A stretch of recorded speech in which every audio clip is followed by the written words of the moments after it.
ദൂരത്തും ചാരത്തും അടുത്തും അകലെയും ഒക്കെയുമായിരുന്ന ദേശത്തും വിദേശത്തും ഒക്കെയും വരുന്ന വചനം കേൾക്കുന്ന എല്ലാ പ്രിയപ്പെട്ടവർക്കും കർത്താവായ യേശുക്രിസ്തുവിൻ്റെ വിലയേറിയ നാമത്തിൽ എൻ്റെ സ്നേഹവന്ദനത്തെ അറിയിക്കുന്നു.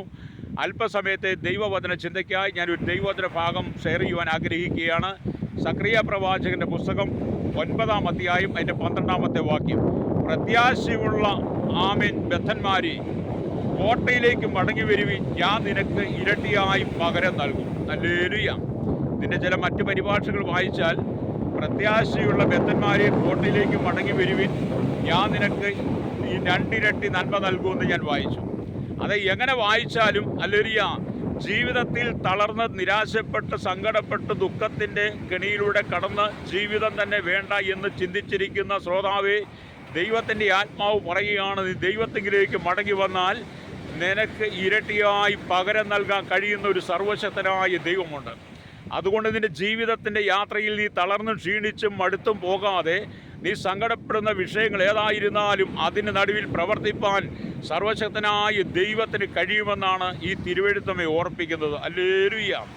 എന്ന് പറഞ്ഞാൽ ദാരിദ്ര്യം, കടഭാരം, കുടുംബത്തിലെ വിവിധ പ്രശ്നങ്ങൾ നിൻ്റെ ജീവിതത്തിൽ നിൻ്റെ ഹൃദയം തകർന്നു പോകുന്ന നിലയിൽ നിന്നെ അതിദുഃഖത്തിലേക്ക് കൊണ്ടുവരാൻ സാധ്യതയുണ്ട്. ഹല്ലേലൂയ.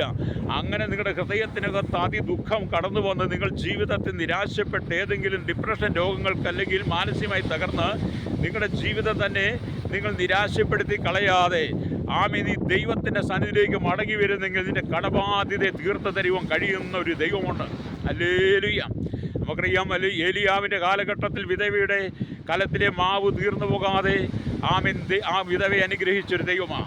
പ്രവാചക ശിഷ്യൻ്റെ ഭാര്യയുടെ വീട്ടിലെ ബാധ്യതകളെ തീർക്കുവാൻ ഭരണിയിലെ എണ്ണ തീർന്നു പോകാതെ ദൈവം അത്ഭുതം ചെയ്തിട്ടുണ്ട്. അങ്ങനെയാണെങ്കിൽ നിൻ്റെ കടബാധ്യതയെ തീർത്ത് തരുവാൻ ദൈവത്തിന് കഴിയും. ഇന്ന് പകൽ എന്നെ കേൾക്കുന്ന മാതാവേ, പിതാവേ, നിങ്ങൾ കടക്കിണിയിലാണോ കടന്നു പോകുന്നത്? ദാരിദ്ര്യമാണോ? സങ്കടത്തിനാണോ? ദുഃഖത്തിൻ്റെ അനുഭവമാണോ? അതിൽ നിന്നൊരു മോചനം തരുവാൻ ദൈവം ആഗ്രഹിക്കും. ഞാൻ ഒരിക്കലും ഒരു പുസ്തകത്തിൽ ഇങ്ങനെ വായിച്ചു, യവന രാജ്യത്ത് പട്ടാളക്കാരൻ ആയിരുന്ന ഒരു മനുഷ്യൻ ദുഃഖത്തോടെ ഒരു കടലാസ് എടുത്ത് തൻ്റെ മൊത്തം കടങ്ങളും എഴുതി വെച്ചു. അത് വലിയൊരു സംഖ്യയായിരുന്നു. എനിക്ക് വേണ്ടി ആർ കടം തീർക്കും എന്ന ആ വലിയ ചോദ്യം ആ പേപ്പറിന് അടിവശത്ത് എഴുതി വെച്ചു. അതിനുശേഷം അദ്ദേഹം തൻ്റെ കയ്യിലിരിക്കുന്ന തോക്കെടുത്ത് ആത്മഹത്യ ചെയ്യുവാൻ ഒരുങ്ങുമ്പോൾ അദ്ദേഹത്തിന് പെട്ടെന്നൊരു ക്ഷീണമുണ്ടായി. അദ്ദേഹം ആ തോക്കോടുകൂടി ഇരുന്ന് മയങ്ങിപ്പോയി. ആ മയക്കം തുടർന്നുകൊണ്ടിരിക്കുമ്പോൾ അതിലൂടെ മഹാനായ അലക്സാണ്ടർ ചക്രവർത്തി വരികയും അലക്സാണ്ടർ ചക്രവർത്തി ആ പേപ്പർ കഷ്ണം കാണുകയും അതെടുത്ത് വായിച്ചപ്പോൾ തൻ്റെ കടത്തിൻ്റെ കണക്കുകൾ മുഴുവൻ എഴുതി വെച്ചിട്ട് അതിനിടയിൽ ആര് എൻ്റെ കടം തീർക്കും എന്ന് അദ്ദേഹം വായിച്ചു. അലക്സാണ്ടർ ചക്രവർത്തി ആ പേപ്പറിൻ്റെ അടിയിൽ എഴുതി വെച്ചു, നിൻ്റെ കടം മുഴുവൻ ഞാൻ തീർത്തിരിക്കുന്നു എന്ന് എഴുതി കയ്യൊപ്പ് വെച്ചെന്നാണ് ഞാൻ വായിച്ചത്. ആ മനുഷ്യൻ എഴുന്നേറ്റ് വന്നപ്പോൾ എന്ത് ചെയ്തു? തൻ്റെ കടം മുഴുവൻ തീർത്തു എന്ന് ഒരു കയ്യൊപ്പോടുകൂടി രാജാവിൻ്റെ കത്താണ് കാണുന്നത്. അദ്ദേഹത്തിൻ്റെ ഹൃദയത്തിൽ അതുവരെ തളം കെട്ടി നിന്നിരുന്ന ആ ദുഃഖത്തെ മാറി, കടത്തിൻ്റെ ആ ഭാരം മാറി, തൻ്റെ ജീവിതത്തിനകത്തൊരു പുതിയ ഉണർവ് വന്നു. എന്ന് പറഞ്ഞപോലെ ഇന്ന് പകൽ എന്നെ കേൾക്കുന്ന മാതാവേ, പിതാവേ, നീ കടക്കണിയിലൂടെയാണോ കടന്നു പോകുന്നത്? അതിദാരിദ്ര്യമാണോ? നിന്നെ അതിൽ നിന്ന് വിടിവിക്കുവാൻ സർവശക്തനായി ദൈവത്തിന് കഴിയും കേട്ടോ. ഹല്ലേലൂയ. നിങ്ങൾ ഒരിക്കലും ഭാരപ്പെട്ടും തകർന്നും നിരാശപ്പെട്ടും പോകരുത്. നിൻ്റെ ജീവിതം എന്നൊക്കെ പറയുന്നത് ക്രിസ്തുവിൽ നീ സന്തോഷിക്കുവാനുള്ളതാണ്, അതിലൂടെ ഒരു സമാധാനം കണ്ടെത്തുവാനുള്ളതാണ്. പക്ഷേ പിശാച് നിന്നെ ഏതെങ്കിലും വിധത്തിൽ ദുഃഖത്തിൻ്റെ കരിനിഴൽ നിൻ്റെ ജീവിതത്തിൽ കൊണ്ടുപോയിട്ട് നിന്നെ തകർത്ത് കളയുവാൻ വേണ്ടി അവൻ പല പദ്ധതികളും ആവിഷ്കരിക്കും. അങ്ങനെ പല പദ്ധതികളും നിനക്കെതിരെ കൊണ്ടുവരുമ്പോൾ നീ അതിനകത്ത് തളർന്നു പോകാതെ നിന്റെ കടം തീർത്ത് തരുവാൻ കഴിയുന്നൊരു ദൈവമുണ്ടെന്ന് നീ വിശ്വസിക്കണം. ഹല്ലേലൂയ. നമ്മളൊക്കെ എല്ലാവരും പ്രശ്നത്തിലുള്ളവരാ, പ്രശ്നത്തിൽ കടന്നു പോകുന്നവരാ. നമ്മുടെ പ്രശ്നങ്ങളൊന്നും നമുക്ക് പരിഹരിക്കാൻ കഴിയത്തില്ല. ഭൂമിയിൽ ആരും നമ്മുടെ പ്രശ്നത്തെ പരിഹരിച്ച് തരത്തുമില്ല. അവർ ചെയ്യുന്നതൊക്കെ താൽക്കാലികമായി ഒക്കെ ആയിരിക്കും. പക്ഷേ നമ്മുടെ സമ്പൂർണ്ണമായ കടങ്ങളും കെടികളും നമ്മുടെ ദാരിദ്ര്യങ്ങളും എല്ലാം മാറ്റി നമ്മെ രക്ഷയുടെ അനുഭവത്തിലൂടെ നിലനിർത്തുവാൻ നമുക്ക് പ്രത്യാശ തരുവാൻ കഴിയുന്ന ഒരേ ഒരു ദൈവമേ ഉള്ളൂ. അതാണ് കർത്താവായ യേശു ക്രിസ്തു. ഈ അണ്ടകാടാകത്തെ നിർമ്മിച്ചവൻ, അഖിലാണ്ടത്തിൻ്റെ ഉടയവൻ, ബ്രഹ്മാണ്ടത്തെ മുഴുവൻ അടക്കി ഭരിക്കുന്നവൻ, സകല സൃഷ്ടിയുടെയും ആരംഭമായിരിക്കുന്ന കർത്താവ് പ്രവാചകങ്ങളുടെ വിളിച്ചു പറയുകയാണ്, പ്രത്യാശയുള്ള ബദ്ധന്മാരെ, കോട്ടയിലേക്ക് മടങ്ങി വരുവിൻ, ഞാൻ നിനക്ക് ഇരട്ടി പകരം നൽകും. വിശ്വസിക്കാൻ കഴിയുമോ ശ്രോതാവേ?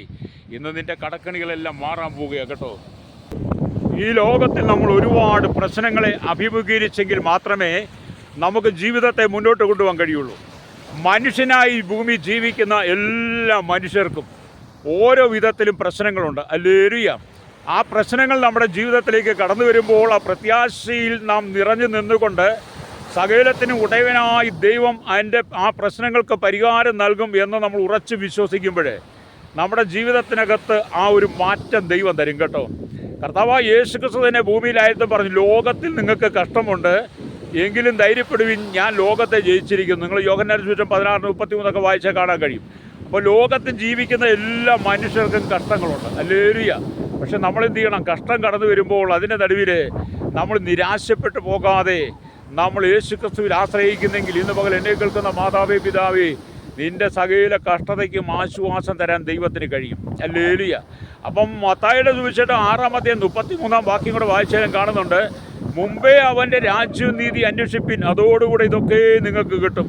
അത് നാം ദൈവത്തിനെക്കുറിച്ചാണ് ചിന്തിക്കുന്നത്, ദൈവരാജ്യത്തെക്കുറിച്ചാണ്, ദൈവമഹത്വത്തെക്കുറിച്ചാണ് നാം ചിന്തിക്കുകയും പ്രാർത്ഥിക്കുകയും ചെയ്യുന്നതെങ്കിൽ, നാം ആശ്രയിക്കുന്നെങ്കിൽ നിങ്ങളുടെ ജീവിതത്തിലെ എത്ര ഭയാനകമായ കടങ്ങളും മാറ്റിത്തരും. നമുക്കറിയാം, ഇന്നത്തെ കാലഘട്ടത്തിൽ ഭൂമി കടമില്ലാത്ത മനുഷ്യനിൽ എല്ലാവരും കടക്കണിയിലുള്ളവരാണ്, കടത്തിലാണ് ജീവിക്കുന്നത്. കടം എന്ന് പറയുന്നതാണ് മനുഷ്യൻ ഇന്നത്തെ കാലഘട്ടത്തിൽ ഏറ്റവും കൂടുതൽ ഭാരപ്പെടുന്നത്. പക്ഷേ നിങ്ങളുടെ കടക്കടികളെ മാറ്റിത്തരാൻ കഴിയുന്ന ഒരു ദൈവമുണ്ട്. ഹല്ലേലൂയ. അറിയാം, ഹല്ലേലൂയ, സ്തോത്രം. പത്രോസ് കൂടെയുള്ളവരും ഒരു രാത്രി മുഴുവൻ കടലിൽ വല വീശിയിട്ടും അവർക്കൊന്നും കിട്ടിയില്ല. രാവിലെ ഇവർ പടകിൽ ഇറങ്ങി വല കഴുകി പടകം കഴുകുന്ന സമയത്താണ് യേശു കടൽക്കരയിൽ വരുന്നത്. പത്രോസിനോട് സംസാരിച്ച്, പത്രോസിന് നിൻ്റെ പടക് ആഴത്തിലേക്ക് നീക്കി നീ വല വീശ്. അങ്ങനെ യേശുവിൻ്റെ വാക്ക് കേട്ട് പത്രോസ് ആഴത്തിലേക്ക് വല വീശിയപ്പോൾ എന്താണ്? ഹല്ലേലൂയ, പെരുത്ത മീൻകൂട്ടത്തെയാണ് കിട്ടിയത്. ഹല്ലേലൂയ. അതേ ദൈവം നമുക്ക് ഇരട്ടിയായി പകരം നൽകുന്നവനാ. ഒരു രാത്രി മുഴുവൻ അധ്വാനിച്ചു. പത്രോസ് പറഞ്ഞു, നാഥാ, ഞങ്ങൾ രാത്രി മുഴുവൻ അധ്വാനിച്ചു, ഞങ്ങൾക്കൊന്നും കിട്ടിയില്ല. ലൂക്കോസ് സുവിശേഷം 5 വായിച്ചെന്ന് കാണാൻ കഴിയും. അങ്ങനെ രാത്രി മുഴുവൻ അധ്വാനിച്ചു വിട്ട് ഒന്നും കിട്ടാതെ നിരാശനായി മാറിയ പത്രോസിനും കൂടെയുള്ളവർക്കും പടക് നിറച്ച് മത്സ്യത്തെ കൊടുത്തൊരു ദൈവമുണ്ട്. ഹല്ലേലൂയ. ഇന്ന് പകൽ എന്നെ കേൾക്കുന്ന പ്രിയ സ്നേഹിത, നിന്റെ തകർച്ചയെ മാറ്റുന്ന ദൈവമുണ്ട്, നിന്റെ കണ്ണുനീര് മാറ്റുന്ന ദൈവമുണ്ട്, നിന്റെ ദുഃഖത്തെ മാറ്റുന്ന ദൈവമുണ്ട്. ഹല്ലേലൂയ. നീ അനുഭവിക്കുന്ന പ്രതിസന്ധികൾ എത്ര തന്നെ ആയിരുന്നാലും അതിനെ നടുവിൽ ഒരു വിടുതൽ നൽകുവാൻ കഴിയുന്ന സർവശക്തനായ ദൈവമുണ്ട്. വിശ്വസിക്കുന്നെങ്കിൽ നീ സ്തോത്രം പറഞ്ഞാട്ട്. ഈ വചനം കേൾക്കുമ്പോൾ നിങ്ങളായിരിക്കുന്ന സ്ഥാനത്ത് നിങ്ങൾ കടന്നു പോകുന്ന പ്രതിസന്ധികൾ ഏതായിരുന്നാലും എന്നോടൊപ്പം ചേർന്ന് നിങ്ങൾ പറയണം, എൻ്റെ പ്രശ്നങ്ങൾക്ക് പരിഹാരം നൽകുവാൻ യേശുവുണ്ട്, എൻ്റെ വിഷയങ്ങളെ തീർക്കുവാൻ യേശുവുണ്ട്, എൻ്റെ കടക്കണി മാറ്റുവാൻ യേശുവുണ്ട്, എൻ്റെ ദാരിദ്ര്യം മാറ്റാൻ യേശുവുണ്ട്, എൻ്റെ കുടുംബത്തിൻ്റെ പ്രശ്നം മാറ്റാൻ യേശുവുണ്ട്, ഞാൻ അനുഭവിക്കുന്ന ദുഃഖങ്ങൾ മാറ്റാൻ കർത്താവുണ്ടെന്ന് പറഞ്ഞ് നീ എന്നോടൊപ്പം പ്രാർത്ഥിക്കാൻ തയ്യാറായാൽ ഇന്ന് പകൽ എന്നെ കേൾക്കുന്ന പ്രിയ സ്നേഹിത, നീ ദൈവത്തിൻ്റെ മഹത്വം കാണും. മാർത്തിയോട് മറിയോട് യേശു പറഞ്ഞു, വിശ്വസിച്ചാൽ നീ ദൈവത്തിൻ്റെ മഹത്വം കാണുമെന്ന്. അതെ, ഇന്ന് പകൽ എന്നെ കേൾക്കുന്ന മാതാവേ, പിതാവേ, വിശ്വസിച്ചാൽ നീയും ദൈവത്തിൻ്റെ മഹത്വം കാണും. ദൈവത്തിൻ്റെ മഹത്വം നിൻ്റെ കുടുംബത്തിൽ വെളിപ്പെടും. ദൈവ തേജസ് നിൻ്റെ കുടുംബത്തിലേക്ക് ഇറങ്ങി വരും. ഇരുളിൻ്റെ അനുഭവത്തിലായിരിക്കുന്ന കുടുംബത്തിനകത്ത് വെളിച്ചം വീശുവാൻ യേശുവിന് കഴിയും. അതുകൊണ്ട് ഇന്ന് പകൽ എന്നെ കേൾക്കുന്ന മാതാവേ, പിതാവേ, നിൻ്റെ പ്രശ്നങ്ങൾ നടുവേ പ്രവർത്തിക്കുന്ന ദൈവമുണ്ട്. അതെ, ഞാൻ നിങ്ങൾക്ക് വേണ്ടി പ്രാർത്ഥിക്കാൻ പോവുകയാണ്. ഒരു നിമിഷം എന്നോടൊപ്പം ചേർന്ന് പ്രാർത്ഥിക്കാൻ കഴിയുമോ? വായിച്ച വചനമെന്താണ്? പ്രത്യാശയുള്ള ബദ്ധന്മാരെ, കോട്ടയിലേക്ക് മടങ്ങി വരുവിൻ, ഞാൻ നിനക്ക് ഇരട്ടിയായി പകരം നൽകും. അതെ, ഇരട്ടിയായി പകരം നിങ്ങളുടെ കടങ്ങളെ, ബാധ്യതകളെ, നിങ്ങളുടെ പ്രശ്നങ്ങളെ മുഴുവൻ തീർക്കാൻ യേശുവുണ്ട്. പരിശുദ്ധ ഞങ്ങളുടെ നല്ല ദൈവമേ, സ്വർഗ്ഗീയ പിതാവേ, അനുഗ്രഹിക്കപ്പെട്ട നല്ല സമയത്തിനായി ഞങ്ങൾ ദൈവത്തെ സ്തുതിക്കുന്നു. വിവിധ പ്രശ്നങ്ങളാൽ ഭാരപ്പെട്ട് വനം തകർന്ന് കണ്ണുനീരിൻ്റെ നടുവിലൂടെ കടന്നു പോകുന്ന സകല ജനത്തെ അവിടുത്തെ കരങ്ങളിൽ ഏൽപ്പിക്കുന്നവർക്ക് ആശ്വാസം, സമാധാനം, സ്വസ്ഥതയും കൊടുക്കണമേ. ഇവിടെ കണ്ണുനീരിനെ മാറ്റണമേ. കടക്കണിയിലായിരിക്കുന്നവർ, ദുരിതത്തിൽ, ദുഃഖത്തിൽ, കുടുംബ പ്രശ്നത്തിൽ, ദാരിദ്ര്യത്തിലായിരിക്കുന്ന നിരവധി ആളുകൾ, രോഗത്തിലും പ്രയാസത്തിലും ശാപത്തിലൂടെ കടന്നു പോകുന്ന സകല ജനത്തിൻ്റെയും പ്രശ്നങ്ങൾക്കൊരു പരിഹാരം കൊടുക്കണമെന്ന് പ്രാർത്ഥിക്കുകയാണ്. സകലത്തിൽ വീരങ്ങളുടെ നീതിയുള്ള കരം വെളിപ്പെടുത്തണമേ. സകല മഹത്വം എടുക്കണം യേശുവിൻ്റെ നാമത്തിൽ തന്നെ. ആമേൻ.